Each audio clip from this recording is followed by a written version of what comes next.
രാധേശ്യാം. എല്ലാവർക്കും നമസ്കാരം. ഒരു നീലബാലൻ നേരെ നോക്കില്ല, കള്ളത്തരം കൊണ്ട് ഒപ്പം കാരുണ്യം കൊണ്ട്, രണ്ടുകൊണ്ടും കടക്കണ്ണുകൊണ്ടാണ് കടാക്ഷം മുഴുവൻ. എന്തൊരു ആകർഷണീയതയാണ് കടാക്ഷത്തിന് എന്നതിന് കണക്കില്ല.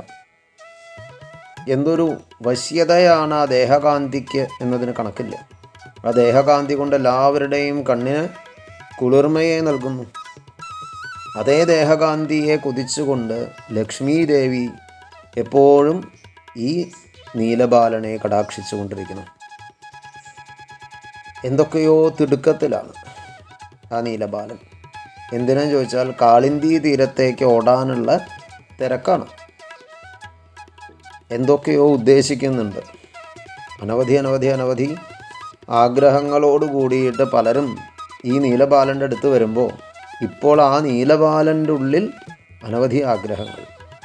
കാളിന്തി തീരത്ത് ചെല്ലണം, അവിടെ നിന്ന് ഒടക്കുഴലൂതണം, കാളിന്തിയിലേക്കൊന്ന് എടുത്തു ചാടണം, ഗോപികുമാരോടൊത്ത് ആടണം.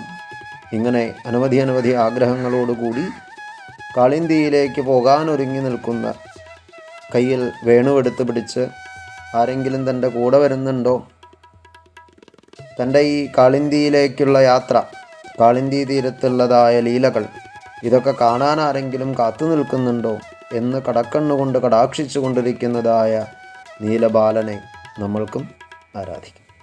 രാധേശ്യാം.